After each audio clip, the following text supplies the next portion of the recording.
acción como tal depende de la Sagrada Escritura.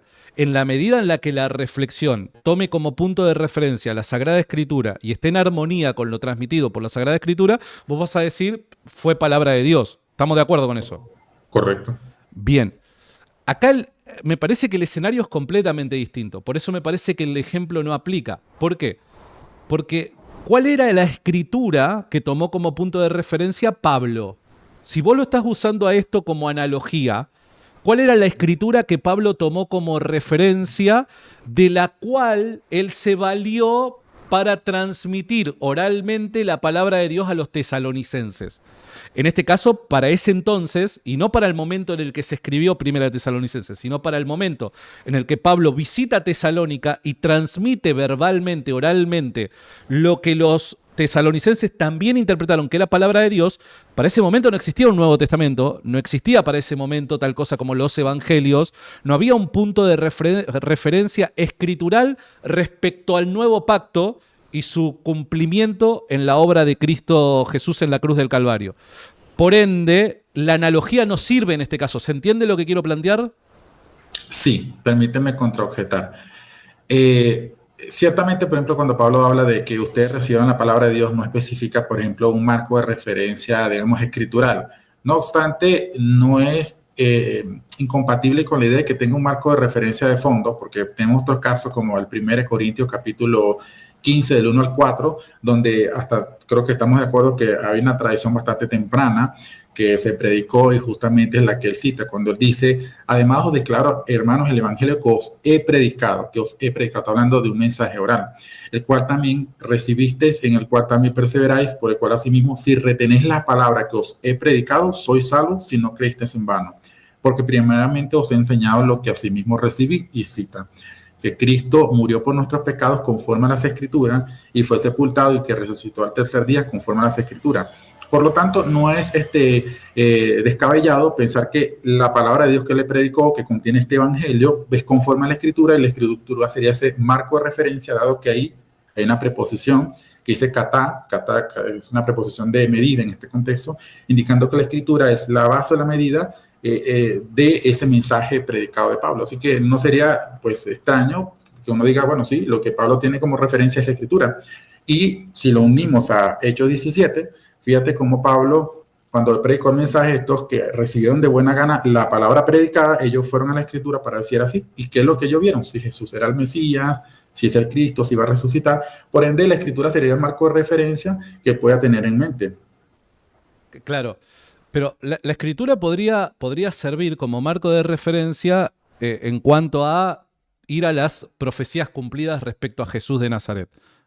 En ese sentido podría ser punto de referencia, porque recordemos de que lo que está haciendo Pablo es anunciar a Jesús como el Mesías y su obra en la cruz, su muerte y su resurrección como núcleo central del Evangelio, del cual después de ahí se van a tomar, van a salir las demás doctrinas cristianas que dependen de este hecho, ¿está bien?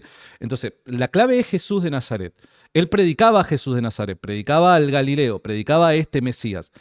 Reitero, o sea, nosotros podemos interpretar la escritura del Antiguo Testamento y cómo el Antiguo Testamento advertía de la venida de un Mesías, advertía del cumplimiento de la palabra de Dios a través de la obra llevada a cabo del Mesías, pero cuando predica estrictamente a Jesús y la doctrina de Jesús, esta no se encuentra en el Antiguo Testamento sin interpretación clara y explícita. La doctrina de Jesús es aquella que a nosotros nos permite filtrar e interpretar correctamente el Antiguo Testamento, que estaba en sombra. Por ende, no puede depender necesariamente de la Escritura. De lo que depende es de la enseñanza de Cristo, porque la enseñanza de Cristo es aquella que viene a clarificar las Escrituras. Fíjate lo que ocurre en el camino de Emaús. ¿Qué es lo que pasa?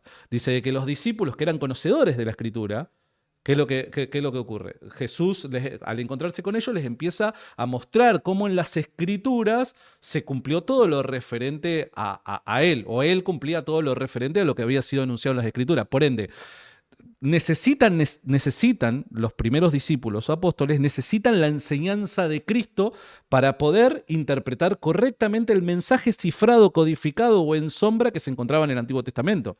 Entonces, uno no es que se desvincula de la escritura. No estoy hablando de eso porque si no, no podría explicar el caso de los bereanos totalmente. Pero no eran sola escritura. Ellos para interpretar estos pasajes requerían necesariamente la enseñanza de Cristo. Y la enseñanza de Cristo no había quedado en ese momento plasmada en ningún libro. Bien, creo que aquí hay una confusión en cuanto a lo que estoy hablando. Mira, vamos por partes. Primero, vimos que no es incompatible desde la perspectiva de la escritura hablar de la transmisión del mensaje tanto escrito como oral. O sea, en sí mismo la idea no es incompatible. Porque, bueno, si es así, entonces, ¿cómo tú explicas que en la iglesia evangélica predican oralmente? Por ejemplo, esa sería una cuestión. O sea, lo que predica se le llama la palabra de Dios y se comunica de manera oral. Creo que es obvio, ¿no? O sea, se está diciendo que se comunica oral. La diferencia aquí radica en que en las dos vías, una de ellas se le da o se le pondera como infalible, ¿ok? Se le ve esa cualidad. Esa es la diferencia que hay, por ejemplo, entre los católicos y los evangélicos. Ahora, en sí la idea, repito, voy por parte, en sí la idea de transmitir el mensaje o el evangelio, la palabra de Dios, de sea escrita oral, no es incompatible con sola escritura, siempre y cuando se mantenga de que una esté subordinada con la otra. Por tanto, creo que es obvio que si tú escuchas que un pastor está predicando y tú dices, bueno, sí, lo que predica está fiel a la escritura, él no es infalible, pero está predicando la palabra de Dios de manera oral. Así que se está transmitiendo de manera oral. Ahora, no, nosotros no vemos infalibilidad ahí en la persona. Ahora, volviendo a lo otro, respecto al caso del Nuevo Testamento, cuando yo hablo de la sola escritura, no estoy partiendo de la idea de que los apóstoles tenían, digamos, el Antiguo y Nuevo Testamento juntos para que sola escritura sea correcta. Simplemente basta que la fuente, en este caso, con la que ellos confirman su doctrina sea la escritura como fue último, porque, por ejemplo, nosotros partimos, tanto católicos como evangélicos, de que es un tiempo de revelación. De hecho, Michael Smaus, cuando habla del tema de la tradición, es un teólogo católico, él dice que ese era un periodo único, donde había un tiempo de revelación. De hecho, también concluimos y concordamos, según incluso la propia dogmática católica, que la revelación,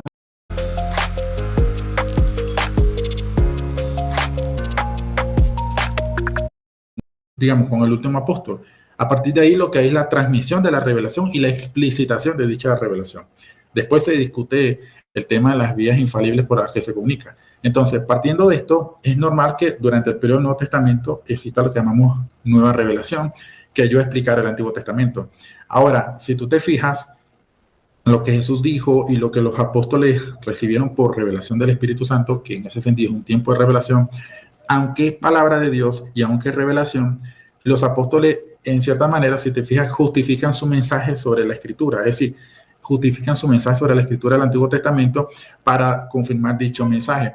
Ahora, no estamos en un momento donde hay una revelación continua, así que no es exactamente idéntico en ese sentido. Ahí sí te podría decir que no es idéntico en el todo, porque tampoco hoy en día existe ni en la iglesia católica ni en ninguna iglesia una continua revelación. Lo que hay es explicitación de dicha revelación.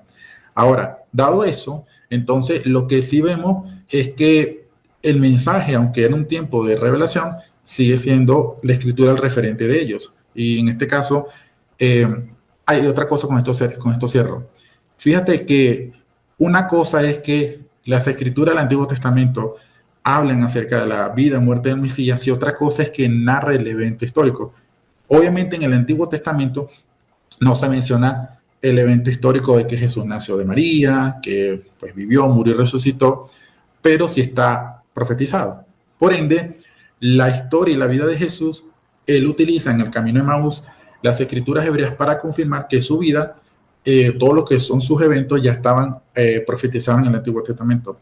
Por ende, el Evangelio de Jesús, cuando se cumple, ya está prometido. Por ende, en ese sentido, las escrituras tenían que ser el juez último de apelación a la hora de decir, bueno, este mensaje es del Mesías, él reveló esto, pero para yo demostrar que esto es así, tengo que justificar en las escrituras hebreas y es lo que hacían los apóstoles.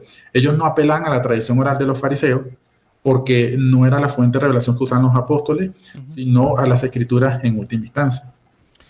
Bien, entiendo el punto.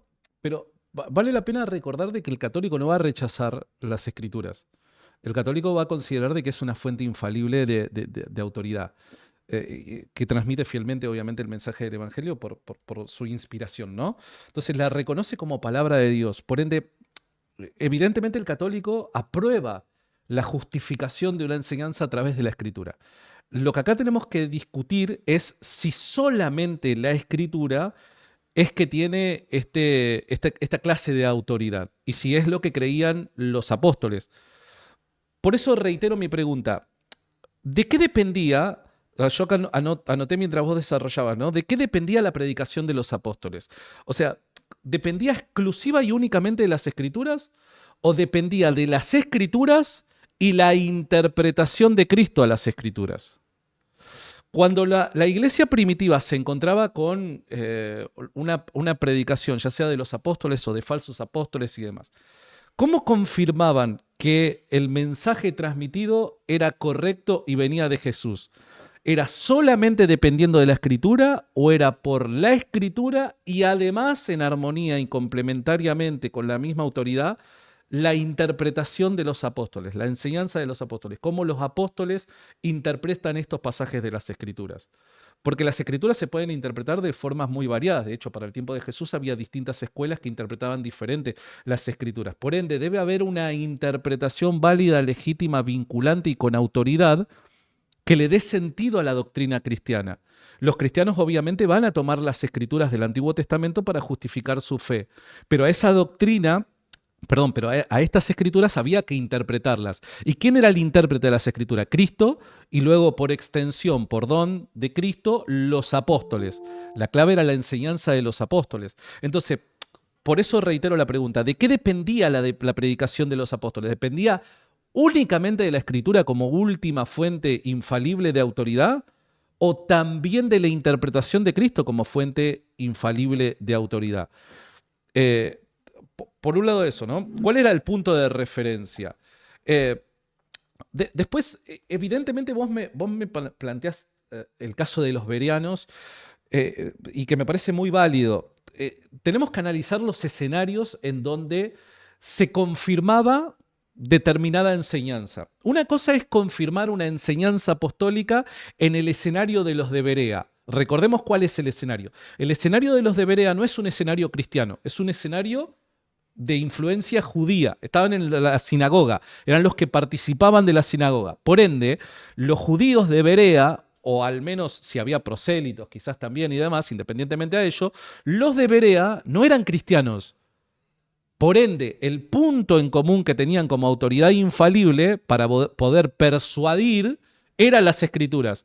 Es por eso que se enmarca que estos, a la hora de aceptar a Cristo como su Señor y Salvador, de recibir el mensaje evangélico del apóstol Pablo, ellos lo confirman por medio de la Escritura, claro, porque el apóstol Pablo, hasta que ellos no aceptan el cristianismo, el apóstol Pablo no es autoridad para ellos, los apóstoles no son autoridad para ellos, no existe tal cosa como un magisterio de la iglesia que sea autoridad vinculante para ellos hasta que ellos no abrazan la fe cristiana. Por ende, la autoridad que tenían en común, infalible, era la Escritura.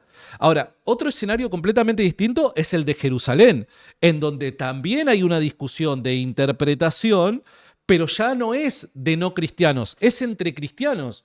Y en el Concilio de Jerusalén no solamente confirman una postura teológica por las Escrituras, sino también por lo enseñado por los apóstoles. Aquí empieza a aparecer más evidentemente la tradición apostólica, la autoridad de los apóstoles, el magisterio de la iglesia, complementando lo que enseña la Escritura. Por ende, no parece ser un escenario de sola Escritura.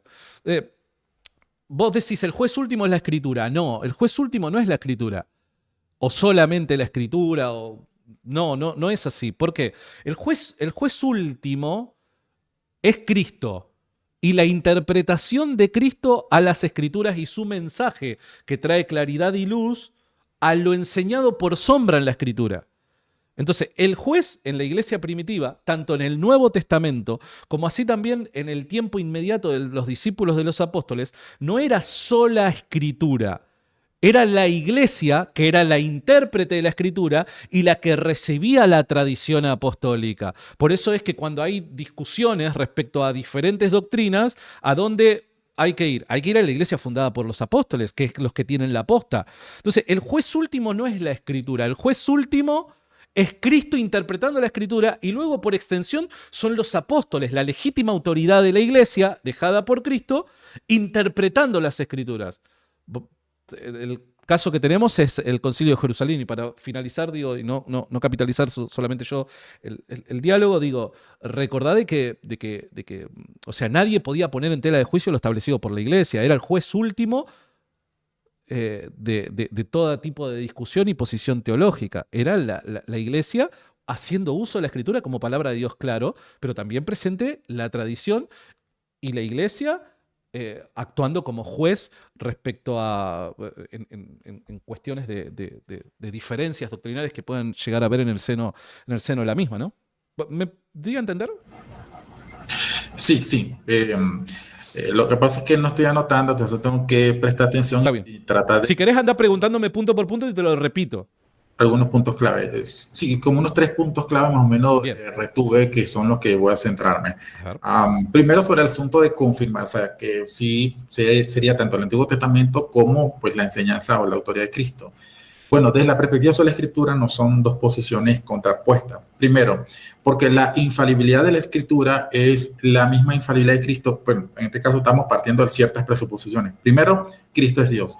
Dado que Cristo es Dios y es uno con el Padre, con el Espíritu Santo, por ende la autoridad infalible es una y la autoridad de la Escritura es una sola autoridad infalible porque Dios está hablando. Por ende no es otra autoridad distinta, de hecho. Y para eso, pues cito por ejemplo lo que dice Hebreos 3:7, cuando dice: por lo cual, como dice el Espíritu Santo, y cita Salmo 95, si oyeres hoy su voz, no endurezcáis vuestros corazones.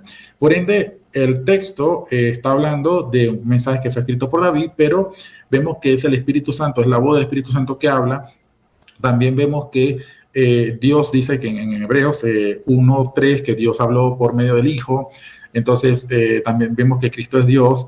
Jesús dice: mis ovejas oyen mi voz. Por ende, en sí, cuando hablamos del mensaje como la palabra de Dios, es un mensaje de Padre, Hijo y Espíritu Santo.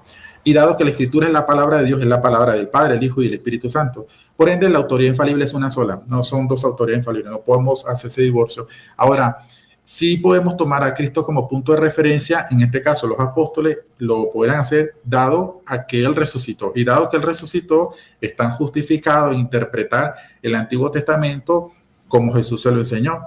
Y los que creen en el mensaje pueden creer en los apóstoles por el testimonio de su resurrección. Así que en ese sentido justificarían la idea. Ahora, la idea de una autoridad infalible ya esa es otra discusión. Con respecto al asunto que mencionabas hace rato, no sé si estoy ahorita recordando eso. ¿Me podrías cerrar la conclusión de este último punto para no perderme, no divagar? Entonces, la conclusión tuya, ¿cuál es del punto que me señalaste? De que la autoridad de Cristo y la Escritura no son dos autoridades distintas, es una sola.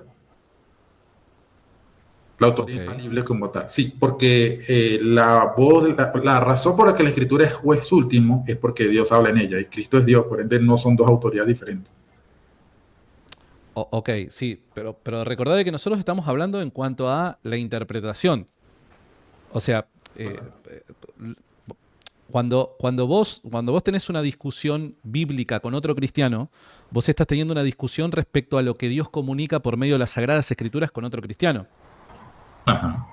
Bien, vos necesitas un juez que determine cuál es la interpretación correcta respecto a lo que enseña la misma palabra de Dios. En ese sentido, otro punto, pero sigue hablando. En ese sentido es que te digo que la autoridad la autoridad última no puede ser la Escritura. Y de hecho en la iglesia primitiva la autoridad última no fue la Escritura, porque eso es lo que justamente pasa en el Concilio de Jerusalén. La autoridad, que no es otra distinta a la de Cristo, porque es la establecida por Cristo, es la iglesia en este caso. Sí, mira, bueno, en realidad hay algunas cosas que debo anotar acá, porque no quiero pasarla por alto. Y, vos preguntame cualquier cosa y yo te lo recuerdo si lo podés.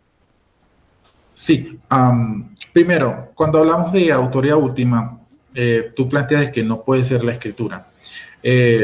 Pero eso, pues, no sé, yo lo veo en coherencia. Te comento un caso, perdón que no menciona a otra persona acá, pero lo hago como punto de referencia. No sé si fue en un video o fue en el libro que yo compré de Juan Carlos Monedero, que es un filósofo católico. Yo no sé si fue en el diálogo con Dante o fue en el video, en el libro. La verdad es que no recuerdo con exactitud. Él dijo algo así como que para los católicos la escritura es la autoridad final, pero entendiendo que debajo de la escritura vienen otras autoridades infalibles también, ya tradición o magisterio. Bien. Pero aún así, ¿Él dijo debajo? o sea, si pones, él dice la prima escritura, o sea, que también es compatible con el catolicismo al hablar de que la escritura es la autoridad final, porque él estaba hablando de los conceptos de autoridad única y autoridad final. Y que él, por decir, no, en los padres se va a ver y aceptamos que la escritura es la autoridad suprema. Eso significa final, o sea, suprema. Pero no quiere decir que las otras autoridades sean falibles. Claro, al hablar de autoridad suprema implica en cierta manera una subordinación, pero no se acepta que no sean infalibles. Y para eso el propio Chen Hor, el que tú citaste, creo que un video, creo que fue en el debate con Gaby Ortlund, él dice que el Padre, el Hijo y el Espíritu Santo, hay un orden entre ellos y siguen cada uno, pues cada uno es infalible. Así que no habría incompatibilidad en que existan, pues, en este caso en el catolicismo, otra autoridad infalible, ¿no? Partiendo de esto, entonces, ¿a qué voy con el punto? Si se acepta esa estructura, más o menos, digamos, escritura, magisterio, tradición o tradición y magisterio, ese orden, y los tres son infalibles, pero en ese orden la escritura sería primera, sigue siendo juez último de apelación. Entonces yo hay una incongruencia. Yo no puedo, ojo, yo no puedo defender o decir algo respecto, número uno, a la posición de otra persona y número dos, a un diálogo que desconozco cómo se dio, en qué marco se dijeron las cosas que se dijeron. Yo no puedo opinar respecto a este ejemplo que me estás trayendo. Perfecto, te puedo citar. Entonces, el propio catecismo, creo que tú estás familiarizado, dice que el magisterio está al servicio de la palabra de Dios, no está por encima. Por lo tanto, es la misma idea. La palabra de Dios, que comprende tanto la escritura como la tradición, estaría por encima, porque si está a su servicio, la escritura es la servida. Ahora, partiendo de esto, entonces, eso significa que la palabra de Dios, entiéndase como escritura y tradición, en esa estructura está por encima y hay una subordinación. No se está negando la infalibilidad del magisterio en esa declaración. Si es así, sigue siendo la palabra de Dios, repito, palabra de Dios, estoy hablando de la perspectiva católica, el juez último de apelación, pero también se acepta que el magisterio es juez último. Entonces yo veo una incongruencia, una especie de, no sé si es falacia circular, porque en un sentido la palabra de Dios es el juez último, pero resulta que ese juez último es juzgado por el magisterio. Entonces, pero todo depende en el sentido. Por eso te dije, dentro de este marco, ¿el marco cuál es? El marco es el de la interpretación. Entonces, como el marco que estamos discutiendo es de interpretación, ¿quién es el intérprete? La escritura no se interpreta a sí misma. Entonces, claro, tiene que haber un intérprete externo a la escritura. Entonces, en ese sentido, es que yo estoy hablando de ese juez, que necesitamos ese juez y que la Biblia enseña que es la misma iglesia. Bien, nosotros partimos de la siguiente visión. Eso yo le planteo también en el canal. Cuando hablamos de jerarquías dentro de la iglesia, se podría, por ejemplo, discutir, por ejemplo, el tema de una autoridad final, pero en este contexto sería autoridades eclesiásticas. Te pongo un caso. En las iglesias que son, y la iglesia católica es una de ellas, que son de sistema de tres oficios, ¿no? O diáconos, presbítero y obispo, en esta estructura la autoridad última es el obispo, pero es una autoridad eclesiástica, ojo. Pero cuando el protestante habla de eso, ya sea que sea un sistema de dos diáconos y presbíteros o ese sistema triple o no sé, la cantidad de oficios que le coloque, obviamente si hay una estructura piramidal, el que está en la cabeza es autoridad final en ese sentido, desde el punto de vista organizacional, desde una comunidad, ¿ok? Desde el punto de vista organizacional. Ahora, así como en un país el presidente es el jefe del Estado, entonces, pero hay otras autoridades. El asunto aquí es que cuando nosotros hablamos de la autoridad última de la escritura, es porque dado que la escritura es la palabra de Dios y Dios es el que gobierna la iglesia, por tanto, su palabra tiene que ser la autoridad última. Independientemente si lo interpretemos correctamente o no, tiene que ser referente último porque la iglesia está llamada a obedecer a Dios y el mensaje escrito es su voluntad expresa, por ende tiene que ser la autoridad última. Ahora, otra discusión es, dentro de la comunidad eclesiástica, ¿cuáles son las autoridades religiosas que tienen mayor jerarquía? Esa es otra. Entonces, veo que en la Iglesia Católica, por un lado, se habla de la autoridad suprema. De hecho, en el derecho de código canónico, cuando habla de la autoridad suprema, empiezas hablando del Papa. Y cuando se habla de la Escritura, se habla de quién le predica. No, entonces, hay una Me parece una disonancia, pero quiero no dedicarme ahorita a lo Siento, católico. es como que, siento como que no estamos yendo quizás al punto concreto, porque es como que en tu desarrollo abrís un montón de puertas que Claro. es difícil poder cerrar cada una de ellas.